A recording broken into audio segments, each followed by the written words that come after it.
And a good Thursday morning to you. Welcome into the Nick Craig Show, streaming live this morning on YouTube, Rumble, and X. Don't forget that you can take the show with you 24/7 on demand by checking out the Nick Craig Show in your favorite podcast app. You can also listen online by visiting the website nickcraig.com. Our show this morning is brought to you in part by the Law Group. Visit them online at lawgroupnc.com or give them a call, 910-251-6088. That's 910-251-6088. More from them coming up a little bit later on in the program this morning. Well, we were going to, and we'll hopefully get to it tomorrow, some big discussions going on at the federal government as it relates to Chinese-held land here in the United States. A big announcement earlier this week from the Trump administration. However, that is on the back burner this morning after an interview yesterday, his first since announcing that he would not be seeking re-election here in North Carolina.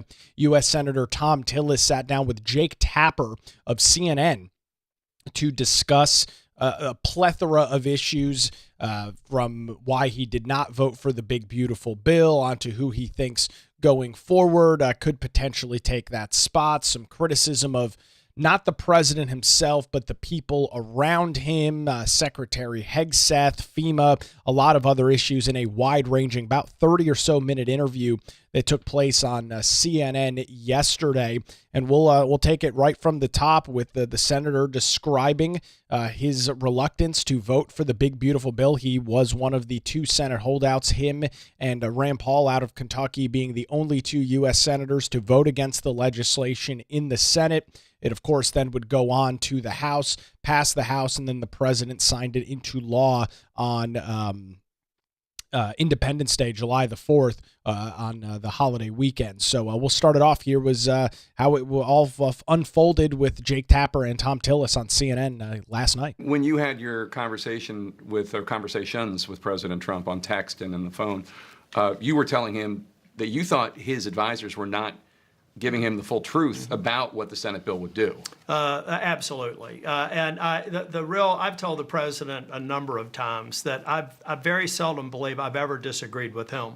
But I have disagreed with bad advice that some of his advisors are giving him, whether it's on a nominee or whether it's on policy. I told the president that the House mark was great. The House mark dealt with work requirements, saved $800 billion. There's only a $200 billion delta between the Senate mark, which was largely requested by staff in the White House. It wasn't the brainchild of any one member that I can find here, but it does so much damage. It just wasn't thought through. And hopefully we can convince them that we have to fix it. And that we can either fix it with a bipartisan bill coming up or the ACA extensions or some way we need to fix it. Otherwise, I told the president, I really do believe it could be his Obamacare. Because now I'm going to stop that there. We'll obviously go back to it. A pretty serious thing to levy and claim that this could be President Donald Trump's Obamacare. This all comes down to a poor decision from the federal government and poor decisions from state governments over the last couple of decades, or really over the last probably 15 years or so. You've had many states, North Carolina, one of the last holdouts against Medicaid expansion. And you might say, Nick, what's the issue with Medicaid expansion? Well, I mean, we can get into the issues of there not being work requirements where you've got able-bodied people in their 20s, 30s, and 40s who are not working, getting free government entitlement health care. That in itself is an issue. But the bigger overarching problem, and why at the time I was so pissed off, and I was on the radio here in Wilmington at the time, when Republicans moved forward with Medicaid expansion, is exactly the situation that we're in right now.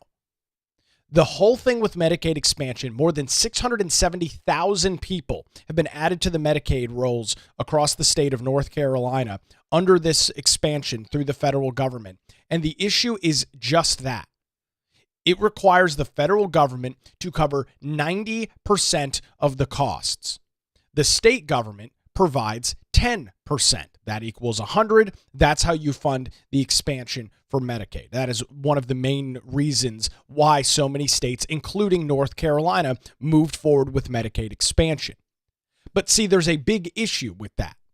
You are reliant on the federal government, who is $37 trillion in debt to continue to supply you the 90% of the expansion costs. And there was no doubt in my mind when Republicans in the North Carolina General Assembly moved forward with this a couple of years ago that there was a risk that with a new administration, regardless of whether it was Donald Trump or not, but a Republican conservative administration in Washington, D.C., determining that that is not sustainable for the federal government, that is not sustainable long term. So what has happened now? The federal government has woken up, has come to its senses and realized that it cannot afford this 90-10 split with all of these states for able-bodied 35-year-old men to sit on Medicaid. It's just not sustainable. So they've made these changes, and it is going to have a huge effect on Medicaid expansion in states like North Carolina. It was a crappy deal to start that was reliant on the federal government's 90% funding. The federal government is broke. The federal government is $36 trillion in debt. The idea that you would cozy up to them to fund the expansion, adding more than 750,000 people to Medicaid, is the stupidest thing that you can imagine. It would be like trying to borrow money from somebody who's declaring bankruptcy. You would never do it. You might do it, but there's a very strong possibility that the individual that you're borrowing money from, who just happens to be filing for bankruptcy and just happens to not have any money, can't hold up their end of the deal. And that's exactly what's happening in Washington, D.C. Of the promise that he made that was not true. If you like your doctor, you can keep your doctor. And now it's like, if you like Medicaid and you're eligible, you can keep it. That's fundamentally untrue, because the funding mechanisms are probably going to take people who are eligible for it off of it over time, or it's going to create an enormous unfunded mandate on the states in a time frame that they can't absorb. In North Carolina, the estimate is nearly $26 billion over 10 years. Now, people say, well, we've delayed it for a year. I said, the numbers are still the same. It's a 10-year hit. But and then pretending like it won't have political consequences. Do you think the people in the now, to the point of it having political consequences, that's exactly the problem. And this is exactly why I'm so adamantly against Republicans expanding Medicaid in North Carolina, because it's not their choice. Well, it was their choice to expand it, but it is not their choice if the federal government changes their match. And that's exactly what's going to happen. So you're going to look at a situation where the state of North Carolina, particularly Republicans in the North Carolina General Assembly, are going to have to come up with billions of extra dollars to fund Medicaid if they want to keep it, which they don't have the money to do so. So then it will be the Republicans who are responsible for kicking 670,000 people off of their expanded Medicaid coverage. The term political suicide could not be used any more accurately to describe this situation that's unfolding. And I don't have any sympathy for Republicans in the General Assembly. We've got a lot of great members, those here across southeastern North Carolina. I have absolutely no sympathy for them. They made a terrible deal a couple of years ago. They gave Roy Cooper a big political win, and now it's going to be the Republicans that are the bastards. It is going to be the Republicans that are the demons for rolling back Medicaid coverage on 670,000+ individuals, because they don't have between $30 and $40 billion over the next decade to continue to fund Medicaid. And that's exactly the issue that has unfolded. That is exactly the problem that we are seeing as a result of Medicaid expansion and being completely reliant on the federal government to fund this expanded program. It's not sustainable. It was never going to be sustainable, and it puts Republicans in a miserable place here in the state of North Carolina. There's no question the Democrats are going to say that he broke his promise and that Medicaid recipients are going to be at risk. But he's got people that are giving him bad advice that are around him every day, and I continue to say, look, you got people here. I have a vested interest in making sure that President Trump's the most successful Republican president in the history of this country. I was a Republican long before President Trump was, and I'll be a Republican for the rest of my life. I built a majority in North Carolina. I want to see that that successful streak and all the benefits that have occurred in North Carolina occur and continue. And so you have to be able to tell truth to power. That's our job. And Yeah. that's exactly what I attempted to do last week, and that's what I'll continue to do. And I'll continue to work with the president if he chooses to. I'm a transaction guy. Completely believe they missed the mark on this one. His advisors got it wrong. Off to the next transaction. Let's fix this or work on something else. There are plenty of things where we agree. So that is at least good to hear. Now we'll see if that actually comes to fruition. He says, and I believe him when he says he's got a vested interest in the success of a Republican administration. I believe Thom Tillis when he says he wants to continue to have a relationship with President Donald Trump and continue to work on the litany of issues that are big problems in Washington, D.C. right now. Now, though, that Tillis announced that he is not running for re-election, he is not beholden to any donors, he doesn't have to worry about a primary election in March of next year, and he doesn't have to worry about getting elected in November. So what he does up in Washington, D.C. is solely his decision, and really there's zero consequences to what he does because his name's not going to be on a ballot. He will be in the United States Senate for the next year and a half, regardless of what he does or who he works with. The Wall Street Journal reported that when he made his final pitch to you, you said, "I can't effing do that." No, it sounds like me, but I don't remember the conversation at that level of granularity. But I made it very clear to the president and I have never had a pitched discussion. Every time, and I've probably done it more than many, every time I'm very frank with him, but he has never been untoward, never raised his voice. He just goes on social media and does it. Yeah, well, that's the first time he ever did. And so after he did that, after I told the president that he's clearly got the votes, that I will try and work to get something done in the House. He didn't need my vote, and that I would be respectful and quiet and try to do my work on the House side. And then I got that text that I texted him, or I saw I'd never read it, but I saw like the first sentence. I told the president in another text, I said, now it's time to start looking for my replacement because I don't deal with that kind of bullshit. Mm-hmm. I don't deal with that kind of bullshit. That's the direct response there from Senator Thom Tillis when, of course, all of this blew up back 2 weeks ago with him speaking on the Senate floor against the legislation, speaking out against it, and being one of just two senators who did not and were not in favor of this legislation going forward. You know, and I do need to point this out beforehand. Jake Tapper and CNN, I don't have the entire interview. I have the entire interview. I'm not playing the entire interview, but as you can imagine, this is typical, and I want to make sure you understand this because you're going to see a lot of praise laid upon Senator Thom Tillis by the political left over the next year and a half. You are going to see a lot of individuals who have been completely opposed to everything that Senator Thom Tillis has done in his 20 plus years in public service here in North Carolina, now up in Washington, D.C. The same individuals that despised him during that period of time. The same individuals that were constantly raking him over the coals and calling him right-wing, a radical this, and of course just using all of their typical attacks that they use against Republicans. Now the tune will change, and you will hear praise of Senator Thom Tillis from the political left. You will hear praise of the great things that Senator Tillis has done and his phenomenal track record. And I'm not saying that he doesn't have an incredible track record, because he does. Regardless of what North Carolinians think, he ushered in conservative majorities in the North Carolina legislature.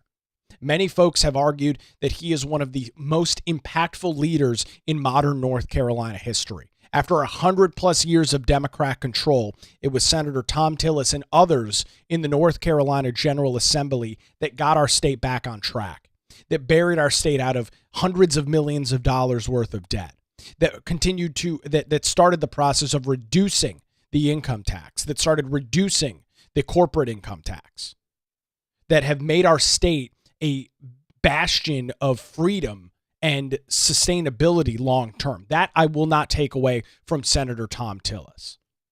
But I do want you to make sure that you are aware that many of the folks ideologically not aligned with Senator Tillis, who will now start praising him for what he has done. This is a typical tactic used by the left. One of the more, I say recent, but one of the best examples of this is John McCain, right? When he was in the United States Senate, when he was running for president against Barack Obama, Democrats despised him. They hated him. And I use that word very intentionally. They hated him. They hated what he stood for. They hated his political ideology. They dragged him through the mud and made him into a fool. Then, of course, after Obama won, he then voted against removing and revoking the ACA, the Affordable Health Care Act, aka Obamacare.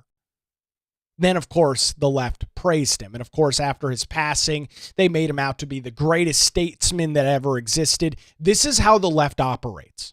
When you are a Republican in power, regardless of whether you're in leadership or not, but when you're a Republican in power, the media despises you. The left despises you. But the second that you die, determine that you're not going to run for re-election or vote against the party in which you are associated with, that being the Republicans, the left will surround you and come to your support. They will praise you for all of the great work that you have done. These people have absolutely no shame whatsoever. These individuals are morally bankrupt, and you are going to see a lot of praise from those on the political left over the next year and a half on Senator Thom Tillis, the same guy that they have despised for 20 plus freaking years. Keep that in mind as you watch this story unfold, as you watch this coverage play out over the coming weeks, months, and about a year and a half or so. Just watch how the media slowly begins to shift their tune away from Senator Tillis. And they'll start praising him and talking about how great of a public servant he has been. Meanwhile, in the past, they have done nothing but crucify him and say, and just make up things about Senator Tillis. This is a typical tactic that the left plays with Republican politicians. Hopefully, Senator Tillis, and I believe that he knows this well enough and is not going to fall into this track. So the question is, and continues to be, was this decision made before his decision not to vote on the one big, beautiful bill? Or is this something that happened last second? Senator Tillis answering that. I started a process of what I described to many of my donors and supporters of confirmatory due diligence back in January and February, when I said I've got to convince myself that this transaction of being involved in the most expensive race in U.S. history again, that it's worth doing and that there is a path to winning. And I felt like I needed to determine whether or not I could raise the money that was necessary for my campaign. I needed to determine if we were going to have a going concern in terms of governing over a reasonable period of time so that I could then determine if the environment of the election, if those two things were in place, knowing that it was likely going to be a negative environment because of the historic trend of the party in power in the White House having headwinds, then I was going to make a decision probably more in the September timeframe. So he was already feeling this out. There were rumors well before this public spat with Donald Trump over the big, beautiful bill that Senator Tillis may have not looked to run for re-election. I'd heard from some folks across the state, all off the record, of course, that they were determining whether he and his staff and campaign folk were determining whether he was going to run for re-election. And I think he makes a lot of very valid points. I mean, Thom Tillis has been in office for 20 years now. He's not a freshman to this game. And he describes a litany of issues that are real concerns. It is a midterm election. Historically, those are not good for Republicans. It is undoubtedly likely to be the most expensive Senate race in U.S. history once again. Now, Tillis can raise the money. There's no question or concern about that. He is one of the most prolific fundraisers in Washington, D.C. But all of those factors leading up, and, you know, the fact of the matter is he is in a tough situation in North Carolina with his voting base. And there's a question on this a little bit later, but Tillis is in a tough spot. The MAGA base has not been a fan of him, not only over the one big beautiful bill, but potentially nuking the Hegseth nomination, the other votes and decisions he's had in the past. So the conservative base of the party is not in love with Tillis. Democrats, of course, have always hated him and will continue to do so, contrary to the rose-colored glasses that they're going to put on him over the next year and a half or so. So there's no votes there on the left, and that essentially just leaves you with more middle-of-the-road Republicans and maybe some right-leaning Democrats that have found themselves dissuaded with the Democrat Party. Right? There's a relatively small group of core supporters that Senator Tillis has left. I made this point earlier this week, and I'll make it once again. Regardless of whether you think Thom Tillis is a hardcore conservative or not, give me Thom Tillis every single day over Roy Cooper, Wiley Nickel, or Jeff Jackson. Ladies and gentlemen, I know that is a hard pill to swallow. I know that is not the easiest thing in the world to deal with. But I can promise you, without a shadow of a doubt, that Thom Tillis being in Washington, D.C., as one of the 2 Republican senators from the state of North Carolina, will be better than any Democrat that you can put in front of me. Does that mean that Tillis is perfect? Does that mean that Senator Tillis is always carrying the conservative, football down the field? No. But more times than not, he is, and he's doing it 100% more than any Democrat ever will. And that is the problem that Tillis is facing here in North Carolina. Part of it is his own fault. He's completely MIA. He has not been to a state GOP convention in years, and he, of course, feels that the GOP is a group of individuals that don't like him, but he never shows up. He's in the state, but he's never publicly appearing in the state. He's never trying to convince voters that he's doing the right thing. He's just missing in action. And I think that's been a grave miscalculation from him and his team. You know, does the GOP and do many of the individuals that I would call actively involved in the GOP have issues with Thom Tillis? They absolutely do. You know how you deal with that? You show up. You show up at the yearly NCGOP convention and you speak to the people in the room. And you're blunt and you're honest with them. You tell them that you understand that they have issues with you. That you understand that they don't love every single vote that you've ever made. That they don't love every single decision that you've ever had. But you convince them, you tell them that you are continuing to fight for your core principles, that you are continuing to support and push the Republican message. Instead, he's just missing, completely missing in action. And it's part of the reason why there's been so much animosity that has grown within conservative grassroots bases here in the state of North Carolina, because they've never seen him. They've never heard from him. He doesn't do a whole hell of a lot of interviews. Even Jake Tapper mentioned during his show, Thom Tillis doesn't do a whole lot of national interviews. He does some radio here and there. He does some slight interviews, but he's never talking to the voters. He's never talking to the base of people whose support that he needs. And I will forever believe, regardless of whether you like Thom Tillis or not, that was a grave miscalculation. I'm sure it would be tough to stand up in front of a room of people that do not love you and do not necessarily support everything you do and speak to them and try and convince them that they're wrong on this. But showing up and speaking to people is an unbelievable tool. You sit in the same room with them. You speak to thousands of people at the GOP convention and you try and make your case. There's no downside. You can only try and convince voters, and I think he'd have some pretty good success doing so, that he is a good leader in Washington, D.C. But his failure to do that is why there's been so much animosity and why some of those calls continue to grow. And there's nobody else to blame but Senator Tillis and his staff for, I guess, determining that it's not a big deal, that it's something that they didn't have to worry about. And it's part of the large reason why he has received this label as a rhino, Republican in name only, which was a question from Jake Tapper on CNN last night. I tell him, I agree, I'm a rhino. I've just got a different take on it. I'm a Republican in need of outcomes. And the thing that most of these so-called true conservatives have in common, whether they're elected or party leaders, they've never legislated. They haven't scratched the surface of what I've been responsible for real meaningful Second Amendment bills, for property rights reform, for pro-life movement. So they can spare me the amateurish view of how this world works because they don't have a body of work to point to. I do. And so if they want to call me a rhino, then go ask themselves, what advances did we make on so many conservative issues when I was Speaker? And what have we done here on spending or on conservative legislation that's hit the president's desk that some people is bipartisan, but it's fundamentally sound conservative legislation? I don't apologize for my body of work. I've run on it in multiple primaries, and I've won every one of them. I hear what Tillis is saying, and he's not wrong. But the arrogance of not showing up and speaking to these people is why that word is thrown around so much at him.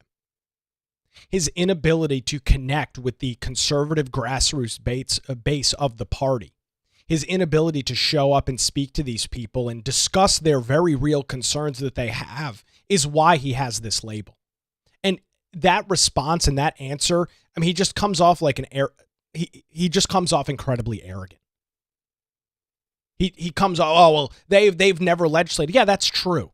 That's why it is incumbent on you as a lawmaker, as an incredibly influential and powerful person in Washington, D.C., to come down to your home state of North Carolina and make that case to your voters, not making your case with Jake freaking Tapper on CNN.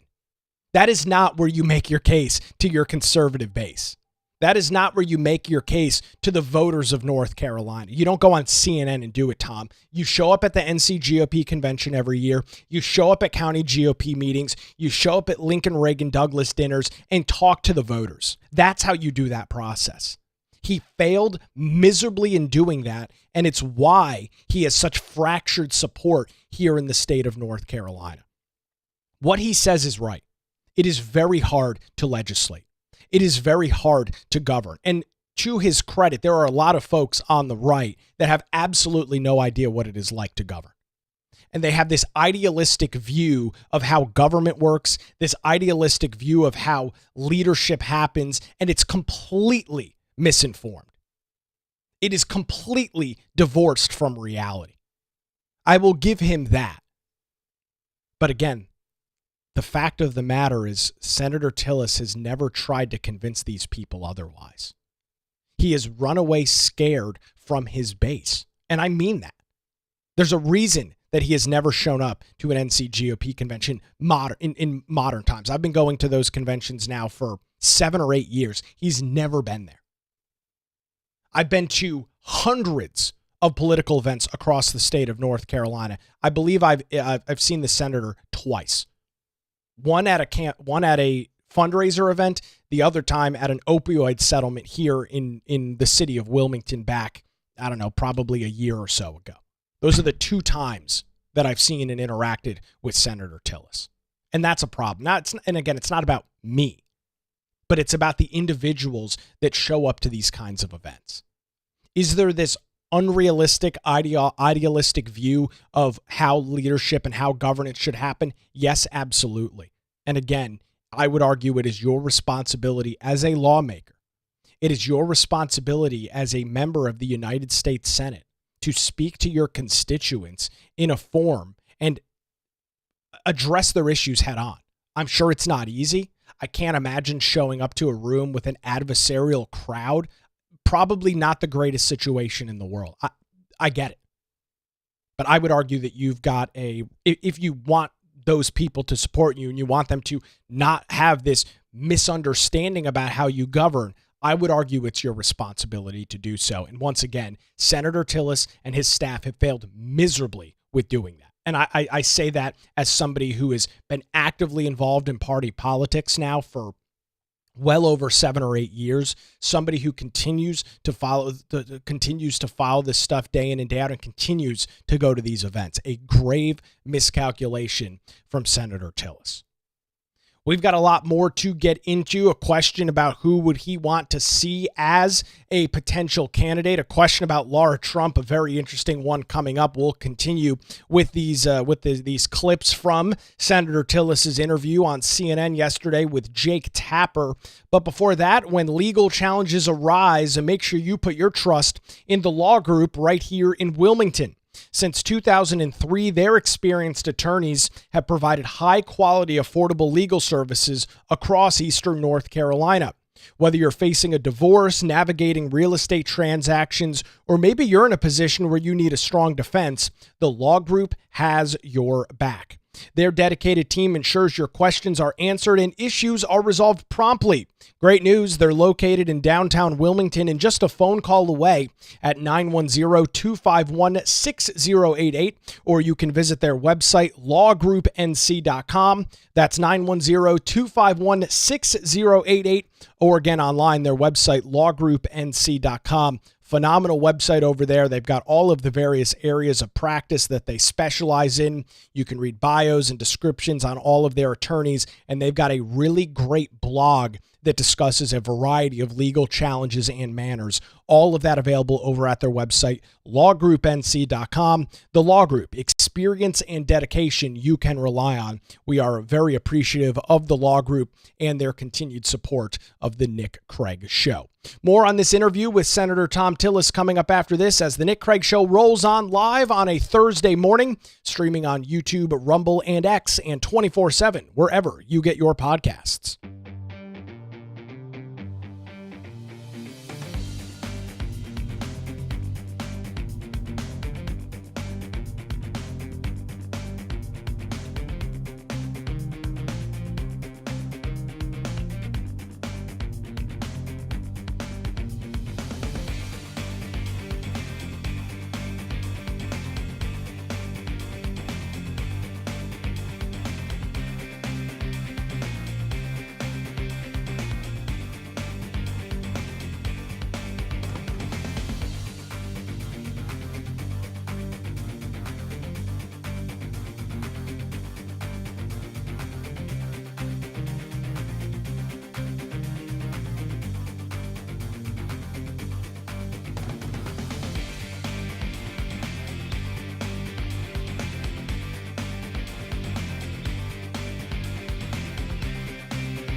And a good Thursday morning to you. Welcome back to the Nick Craig Show, streaming live this morning on YouTube, Rumble, and X, 24/7, wherever you get your podcasts. Continuing our coverage this morning of an exclusive interview on CNN last night with Jake Tapper interviewing U.S. Senator Thom Tillis from the state of North Carolina, his first interview after announcing last week that he would in fact not be seeking re-election in the 2026 midterm election here in the state of North Carolina. Senator Tillis was asked about some potential candidates. Of course, CNN brought up Mark Robinson because they love dunking on Republicans. Tillis slammed Robinson and then was asked about Lara Trump, and he gave a very interesting answer to that. Jake Tapper said, well, there's been a lot of discussion of Lara Trump. This was Tillis's reaction. What if it were Lara Trump? There's talk of her running. They've all got to decide. Our state is very difficult for Republicans to win. In both cases, I've won by fewer than 2 points. So they need to be really smart about the name on the ballot and the profile on the ballot to have an opportunity to win. It would have been a very difficult race for me. Well, that is not the star-studded endorsement that I think many people were probably expecting the senator to give, seemingly throwing cold water on the idea of Lara Trump running as the Republican candidate in the primary. And I don't know if I've mentioned this or stated this publicly on the show. I know I've discussed it privately with folks, but I'm not sure that Lara Trump wants the job. I don't even know that it would make sense for her to run in this race. She's got a phenomenal life down in Florida. She's got young children.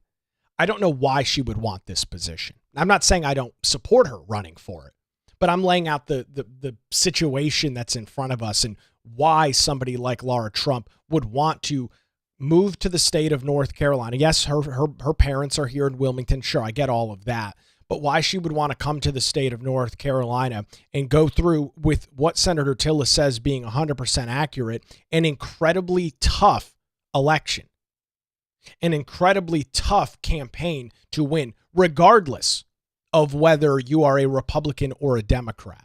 Senate races here in North Carolina, at least in modern history, have not necessarily, there's not crazy vote differences between the two candidates. Senator Tillis notes that he's won by less than 2% every time. Our most recent election in 2022, Ted Budd won by just over 2 percentage points, which is a decent size margin, but it is going to be a very close and an incredibly expensive race, regardless of who the candidate is. Now, the senator did not dive into who he thinks the replacement should be, but he did say that he is going to be working with the Trump administration and presumably with folks here in the state of North Carolina over the next couple of months to figure out who is the best candidate going forward. There's obviously a lot of members of Congress that are in discussion for this. Lara Trump, Michael Whatley, the head of the Republican National Committee,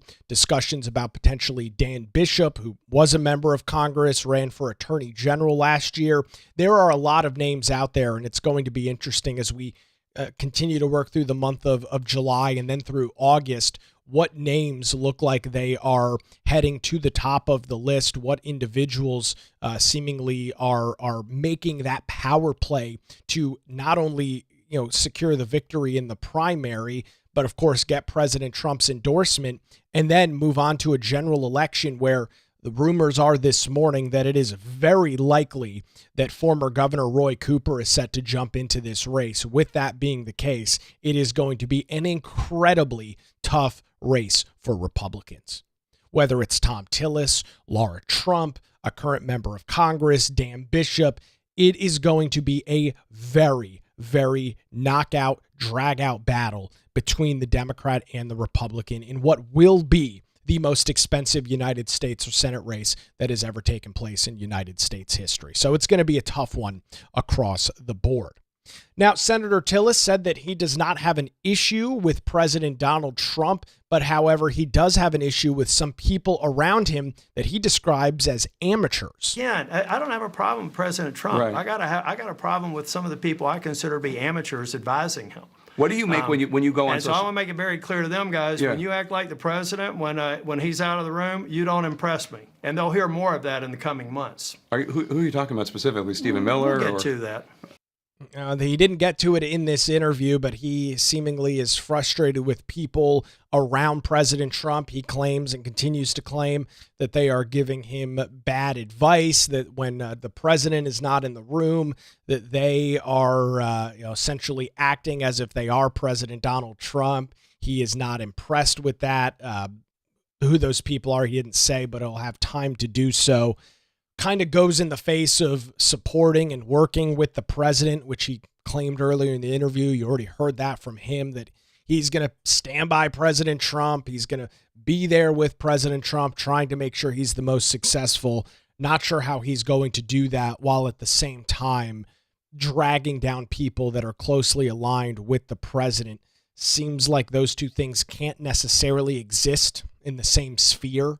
I don't know how you can be supporting the president while presumably at the same time you're going to be dogging people who are working very closely with him.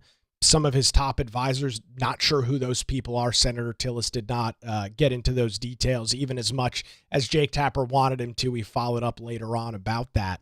But again, going back to the tough race that Senator Tillis would have had here in North Carolina, one of the things very early on this cycle that caused a lot of frustration with the Republican base across North Carolina was the reporting in, I believe it was the Washington Post, that Senator Tillis was potentially setting himself up to nuke the nomination of Defense Secretary Pete Hegseth. Senator Tillis was asked about that. He had a pretty concise answer here for Jake Tapper and said that if the vote happened today, he would not support Hegseth. With the passing of time, I think it's clear he's out of his depth as a manager of a large, complex organization. Yeah, what was your reaction to the Signalgate situation? Well, that's just one. I mean, this whole idea of having a pause in Ukraine defensive arms, right. That's just amateurish. I mean, that's from somebody who doesn't understand large organization dynamics. So, I don't regret the decision I made back then based on the facts as I knew them today, then. But today I am beginning to wonder if maybe Armed Services was a little bit generous with respect to their assessment of his capabilities as a manager of the world's largest, most complex, and arguably consequential organization. So you don't regret it, but if you had to do it again today, you probably wouldn't vote yes? I think based on the information I have today, if all I had was the information on the day of the vote, I'd certainly vote for him again. But now I have the information of him being a manager, and I don't think that his probationary period's been very positive. So not a fan of Defense Secretary Pete Hegseth. If the vote was today for confirmation, presumably, words out of his mouth, not mine, Senator Tillis would not support that. And again, that was one of the big things that caused a lot of frustration from many in the Republican and conservative base. Just weeks into the Trump administration, you've got Senator Thom Tillis up in Washington, D.C., trying to nuke Pete Hegseth's nomination. And that, again, is one of the frustrations that voters have continually had with him, is when you've got this Republican administration in place, and Senator Tillis, as he claims, he's most of the time supports the president, works with the president. However, they find it incredibly frustrating that he is in the Washington Post, in the New York Times, in these left-leaning rag outlets going against the administration in their attempt to build a cabinet, which is something that obviously the president has an obligation to do and didn't. Of course, January the 6th came up in this. Tillis has received a lot of heat for that, spiking the nomination of Ed Martin to the District of Columbia. Jake Tapper and CNN Democrats, they love talking about January the 6th. It's the worst thing that's ever happened in American history. And anytime they can get a microphone or a camera in front of a Republican, they are just obligated. I guess it's their moral obligation to bring up January the 6th. Senator Tillis goes through the process of how he supports law enforcement, and there's hundreds of people that were pardoned by President Donald Trump that are dangerous, hardened criminals, so on and so forth. Again, when you do an interview with the left-wing media like CNN, those are the kinds of questions that you are going to be asked. And unfortunately, those are the kinds of questions that, again, pushes Senator Tillis farther and farther away from his base. FEMA has been a major discussion in Washington, D.C. as well. President Donald Trump announcing back just a couple of months ago that after this hurricane season, he would like, he would like to dissolve portions of FEMA, not get rid of the entity completely, but put some more of that responsibility on state and local governments. That was a question by Jake Tapper. Here is Senator Tillis's response. Can y'all imagine if all of a sudden we've got a storm forming off of Africa coming this way? Maybe it's moving over. It's a Category 1. that the southeastern states are going to have to get together and do paper, scissors, rock to see who's going to manage this regional impact. I mean, the last time I checked, storms have a really bad habit of crossing state Right. and county jurisdictions. They don't care whose congressional so to district me, it is. anybody that's advising the president we should get rid of FEMA has clearly had no experience with disaster response. We have a lot of experience with disaster response in the Southeast. We've got a number of recommendations to modernize FEMA, to shift more responsibility down, but the federal government has to be the convening authority. I mean, FEMA was actually, its birth was out of a disastrous response in the past. But if we're talking about changing the execution, that's fine. But the federal government has to play a role. There are no major storms that you could possibly have a coordinated, solid response to if it's a pickup game by states. Right. And so it's just absurd. Whoever recommended that clearly is out of their depth on disaster response. Disagree with the senator mightily on that. This idea that the federal government has to be and is obligated to be in this business of disaster relief, aka boots on the ground, and that the states are not better suited to deal with natural disasters, I don't agree with at all. And he says, I don't know who made this decision. President Trump convened a group of individuals, including congressmen and women from the state of North Carolina, to determine if FEMA was viable going forward. Now, we haven't seen the exact plan on what that's going to look like, and some of it is probably going to be contingent on how bad this hurricane season is, the 2025 Atlantic hurricane season. But there does need to be dramatic changes to how FEMA operates. What we have learned through two storms last year, of course, Helene in western North Carolina and another storm in portions of southern Florida, is that the federal government, in large part, is completely and totally incompetent when it comes to relief. They bog down the process. They put up a bunch of red tape. Everything takes 16 middle managers to go through for approval. That's not sustainable. And so the ideas that you've heard from the Trump administration on FEMA is, let's just turn FEMA into a check-writing entity. When a natural disaster hits Florida, North Carolina, South Carolina, Georgia, Virginia, whatever the state may be, when that happens, the state is the one that is responsible for dealing with the natural disaster, and the federal government starts writing checks to facilitate that happening. I believe, at least from what I've heard and the plans that I believe are probably pending, I think that makes a lot of sense. Because we know for certain when you flood an area with individuals that do not live in the state, individuals who are not from the state, that are from the federal government and from FEMA, into an area that they know nothing about geographically, that they know nothing about politically, they don't know who all the stakeholders are and everybody associated with it. When that happens, the response is incredibly delayed. When that happens, you get a lackluster federal response to an incredibly destructive natural disaster. We saw that. We literally watched that unfold 10 months ago out in western North Carolina. FEMA came into the area, was taking over different places and just sitting on their hands because they were waiting for some bureaucrat in Washington, D.C. to give them a thumbs up so that they could move forward. Now, does FEMA need to be completely replaced? Does it need to be scaled down? There's still a lot of debate on that. But again, this arrogance from Senator Tillis, whoever's giving him this advice knows nothing about disaster recovery. Senator Tillis, I disagree with you. And you know what? There's a lot of criticism from your constituents in western North Carolina about your lackluster response to Hurricane Helene. Your lackluster response.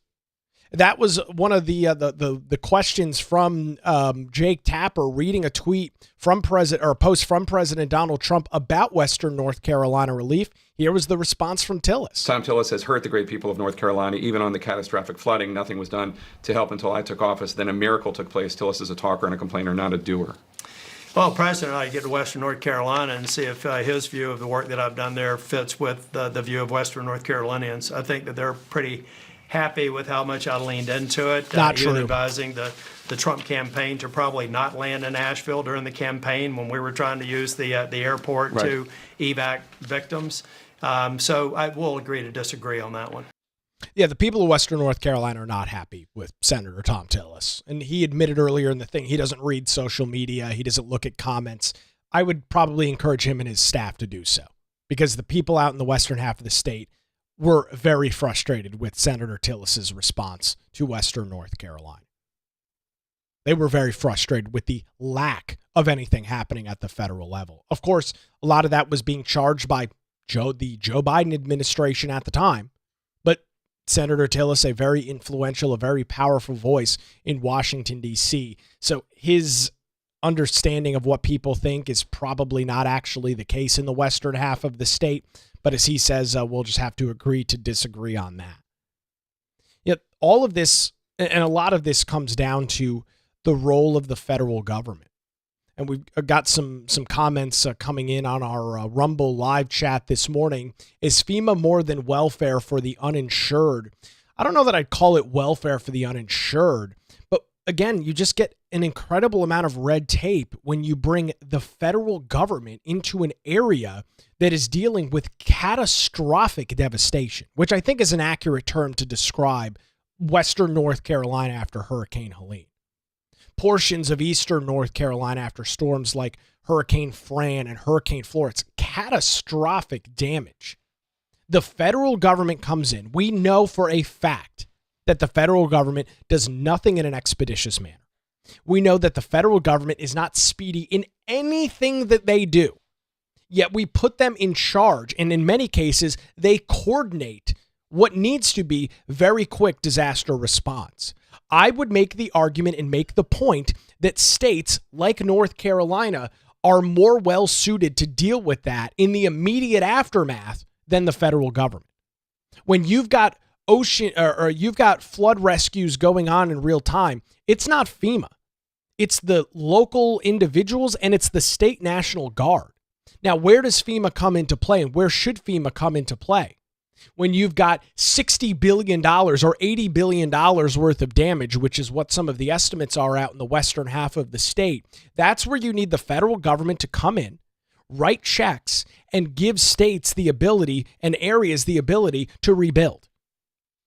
To me, a state like North Carolina, which is prone to hurricanes and has by the way, a fully funded emergency management department, Will Ray, the director of the state emergency management department, they should be capable of dealing with a hurricane.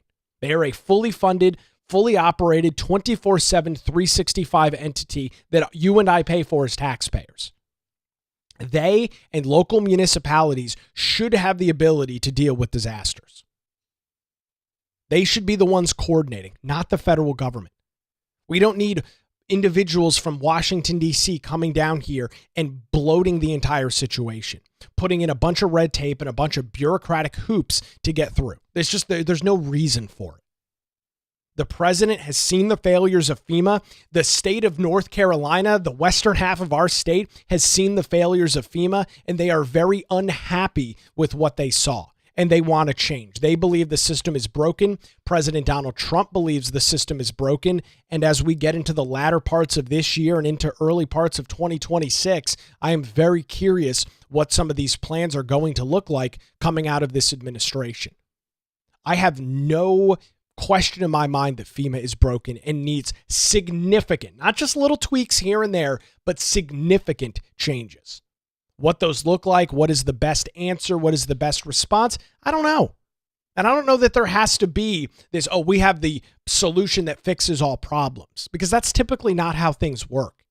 But what we do know is that FEMA in its current entity does not work. So we've got two options. We can embark in insanity, which is doing the same thing over and over again and expecting a different result, or we can try something new. The thing we try new, does it guarantee that it's better? No. Does it guarantee that it is a silver bullet solution to the problem? No, it doesn't. But I am far more in favor of trying something new when you've got a system set up that you know doesn't work. And I will argue, and many other folks across the state and across the nation would argue, FEMA in its current form doesn't work. It just doesn't.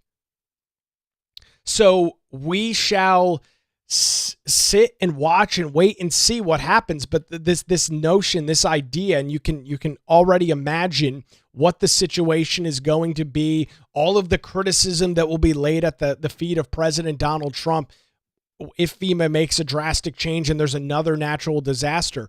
Folks, we have a broken system. I believe that the president has an obligation to try and fix it.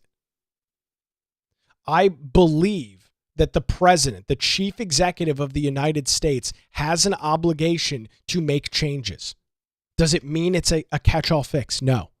But I am all in favor of trying something new, trying something different, and trying to work your way towards a better result. That's how progress works. When something is broken, when something is not working, you can't just sit there and go, oh, well, yeah, we just got to continue with it because it's the way that we've always done things in the past. That's not a solution. And that's a large part of why our federal government is so freaking broken, is because there's this notion of, oh, we've just always done it that way. Oh, yeah, we've been doing it like that for 40 years. That's why, we don't bother tracking any of our payments because that's just the way that we do things around here. That's why we just continue to write checks and continue to not track payments in the Treasury payment system. No detailed invoices, no tracking of payments going out. It's just the way that we do things. We give hundreds of millions of dollars to USAID every year. They funnel that money to various charities and groups with no accounting, no tracking, nothing. Oh, yeah, it's just the way that we do things. That's what people are so pissed off and frustrated about. That's why people have so much frustration with the federal government, because it's the quintessential definition of status quo. Nothing ever changes. A disaster takes place. An entity botches it, and everybody just goes up. Hopefully we'll do better next time. That's not a solution for me. That is not governance for me. And I think, spending a lot of time on this, but I'm of the mindset that Senator Tillis is dead wrong about the FEMA situation. There does need to be substantial changes to that. And I look forward to seeing what the president and his cabinet and his various advisors, what their plans are, again, on trying something new. Is it going to be perfect? No. Will it maybe not work on the first shot? Absolutely, that's a real possibility. But I'm all for looking for a change on something that I know and is already broken and does not work and does not serve its intended purpose. So there's the interview. A couple of things that didn't make the chopping block, as I mentioned. Some criticism of Mark Robinson, of course. Mark Robinson's out. He lost the governor race, got his ass handed to him. He has been largely silent since that. CNN wants to continue to drag him up. They knew that Senator Tillis would hammer him. He, in fact, fell right into the trap and did so.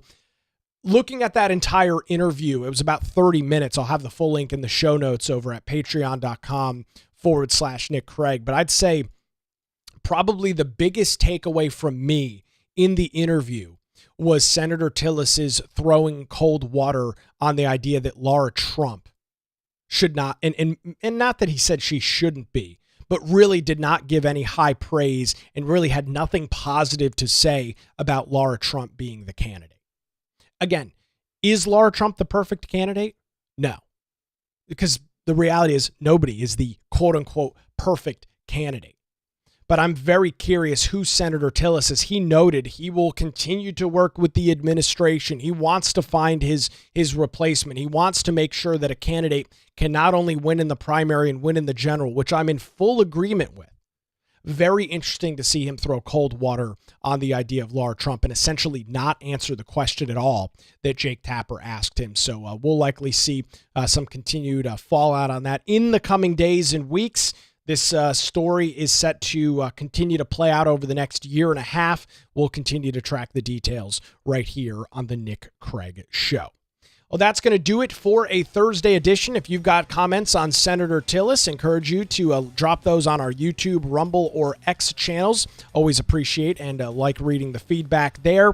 Thanks to the Law Group here in Wilmington for their continued support. Visit them online at lawgroupnc.com or give them a call at 910-251-6088. That's going to do it for a Thursday edition of The Nick Craig Show, streaming live on YouTube, Rumble, and X, and 24/7 wherever you get your podcasts. Have a great day.